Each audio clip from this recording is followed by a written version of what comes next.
वित्त मंत्री निर्मला सीतारमण ने आज लगातार अपना 9वां केंद्रीय बजट किया पेश। कैंसर की 17 दवाइयों पर नहीं लगी कस्टम ड्यूटी। बायोफार्मा सेक्टर को मिलेगा 40,000 करोड़। कैंसर डायबिटीज की दवाएं भी होंगी सस्ती। आम आयकर दाताओं के लिए बड़ी खबर, इनकम टैक्स स्लैब में कोई बदलाव नहीं।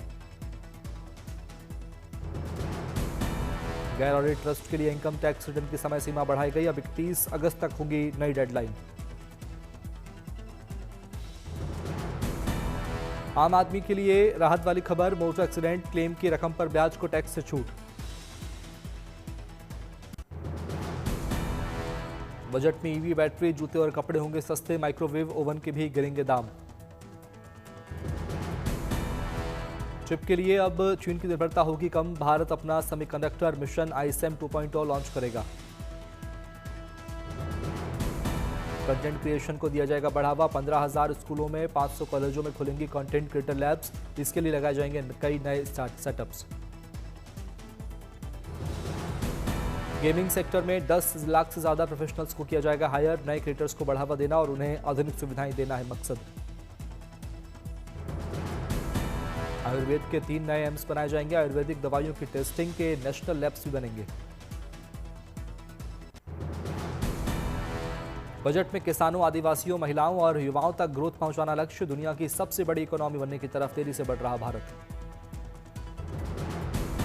टेक्सटाइल इंडस्ट्री के लिए राहत वाली खबर, बनाए जाएंगे mega textile park. National handloom policy से कारीगरों को प्रोत्साहन और मदद।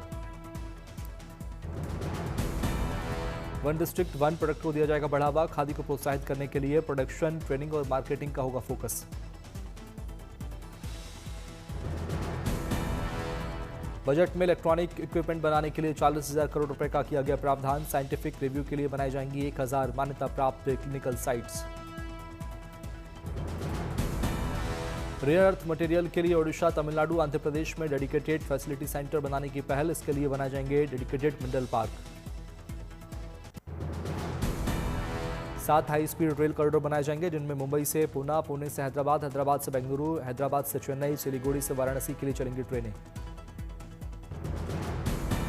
5 लाख से ज्यादा आबादी वाले टियर 2 और टियर 3 शहरों के डेवलपमेंट के लिए बढ़ा बजट। 2026-27 में 12.2 लाख करोड़ का होगा आवंटन। ईस्टर्न फ्रंट कॉरिडोर को सूरत तक बढ़ाने की तैयारी। अपूर्व में डानकुइन से पश्चिम में सूरत तक पोर्ट कुछ कॉरिडोर से जोड़ने का प्लान। बजट पेश करने से पहले वित्त मंत्री ने राष्ट्रपति द्रौपदी मुर्मू से की मुलाकात। राष्ट्रपति ने वित्त मंत्री को दही चीनी खिलाया।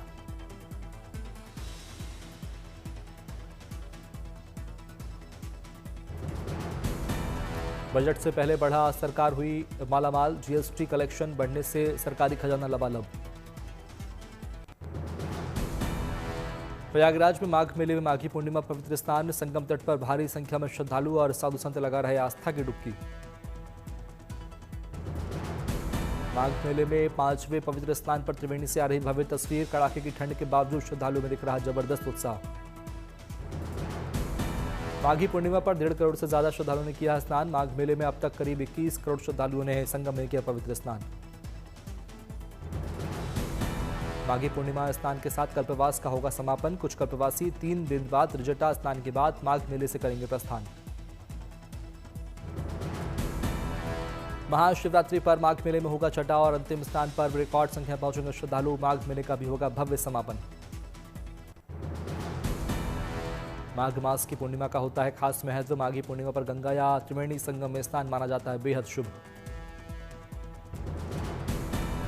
माघी पूर्णिमा स्नान के 2 शुभ मुहूर्त। ब्रह्म मुहूर्त सुबह 5:24 से 6:17 तक और रविपुष्य योग में 7:09 से 11:58 तक स्नान। माघी पूर्णिमा पर स्नान और दान का होता है विशेष महत्व। स्नान दान करने से श्रद्धालुओं को शीघ्र पुण्य फल की होती है प्राप्ति।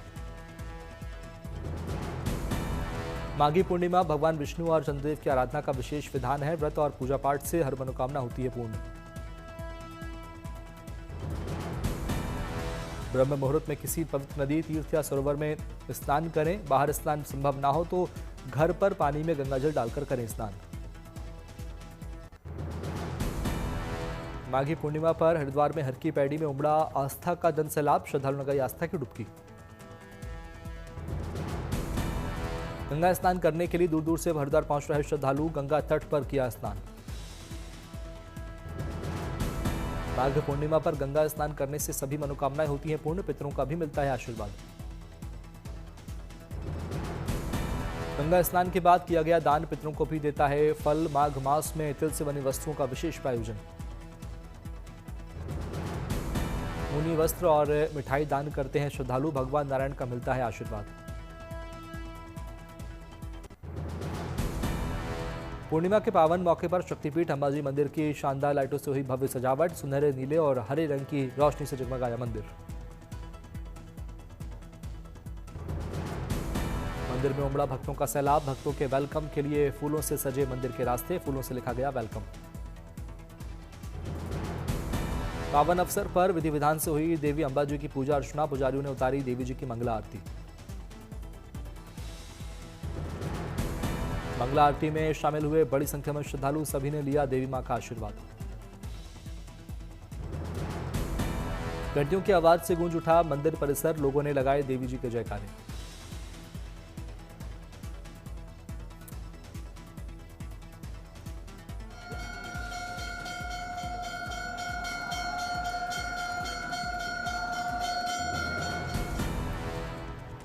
प्रधानमंत्री ने संत रविदास मंदिर में किए दर्शन। संत को शीश झुकाकर पीएम ने किया नमन।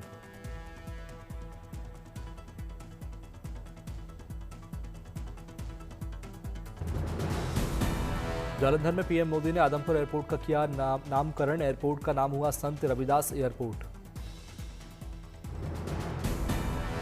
पीएम मोदी ने रिमोट से बटन दबाकर नए नाम की शिला का किया अनावरण। लुधियाना के हलवारा एयरपोर्ट की नई बिल्डिंग का भी पीएम ने किया उद्घाटन।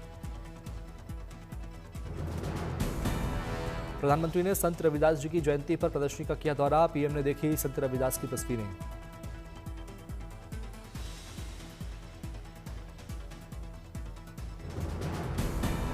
तस्वीरों में संत रविदास जी अपने शिष्यों को ज्ञान देते दिखे। पीएम ने संत को किया नमन।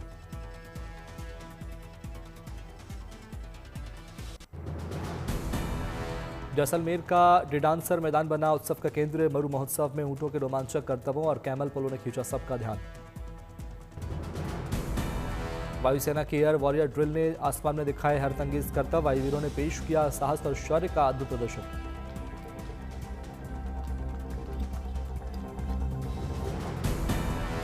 कैमल टैटू शो में बीएसएफ जवानों के करतब देख दंग रह गए दर्शक। गूंजती रही तालियां। ऊंटों और सैलानियों से गुलजार मरु महोत्सव।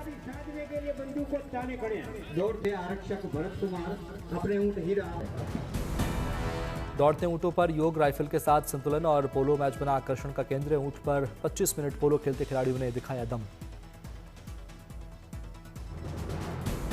राजस्थानी दोनों पर थिरके ऊंट। शाह ने मरुधरा प्रतियोगिता में बढ़ाया महोत्सव का गौरव। विदेशी सैलानियों ने दिखा जबरदस्त उत्साह।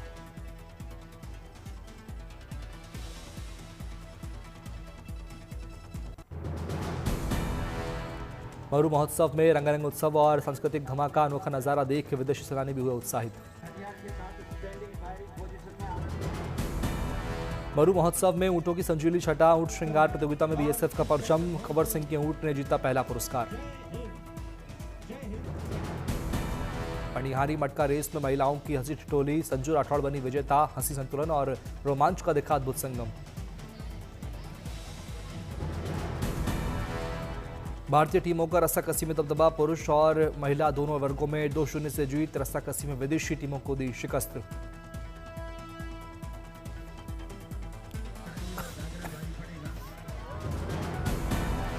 लोक संस्कृति के रंग में रंगा मरु महोत्सव। लोक कलाकारों की प्रस्तुति ने बांधा समा। गैर नृत्य पर झूमे दर्शक। विदेशी सैलानियों ने संजोई अनूठी यादें।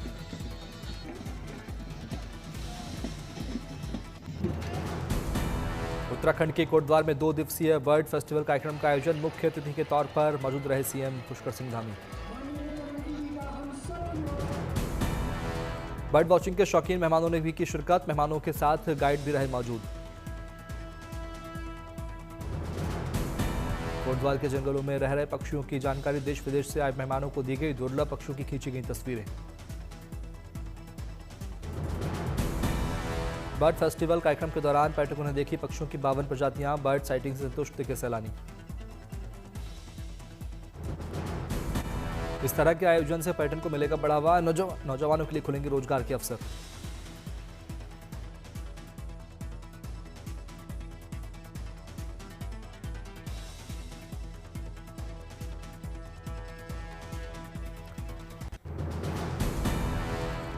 अमरेली के दुधाला गांव ने पेश की जल क्रांति की अनोखी मिसाल। 8 वर्षों में बने 175 डैम और सरोवर, 3 तालुकों के 57 गांवों को होगा लाभ। गागड़ियो नदी हुई पुनर्जीवित, फिर से बह रही 52 किलोमीटर लंबी नदी किसानों के लिए हो रही जीवनदायिनी साबित।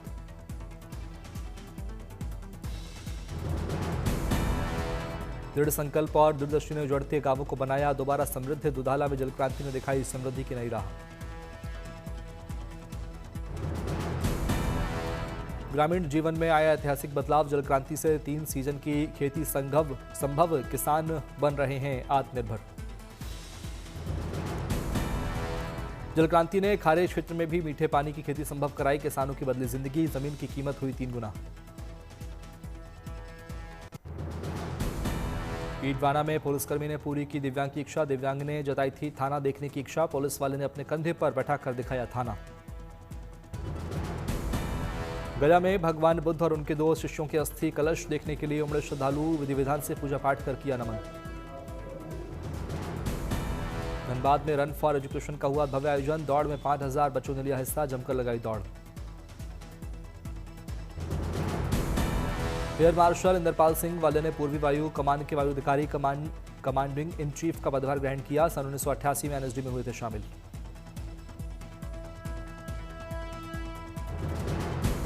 पहलगाम में खराब मौसम के बावजूद बीआरओ की टीम का दिखा बुलंद हौसला। रास्ते से बर्फ की मोटी परत हटाने में जुटी टीम।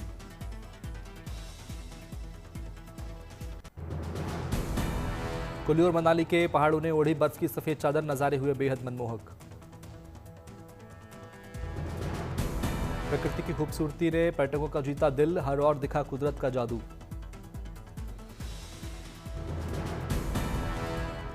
भारी बर्फबारी से पहाड़ी इलाकों में रौनक, पर्यटकों की संख्या में जबरदस्त बढ़ोतरी। होटल, टैक्सी और स्थानीय कारोबार को बड़ा फायदा, बर्फबारी ने बढ़ाया पर्यटन कारोबार। बर्फबारी स्थानीय किसानों के लिए बनी वरदान, सेब और गेहूं की फसल को मिलेगा फायदा।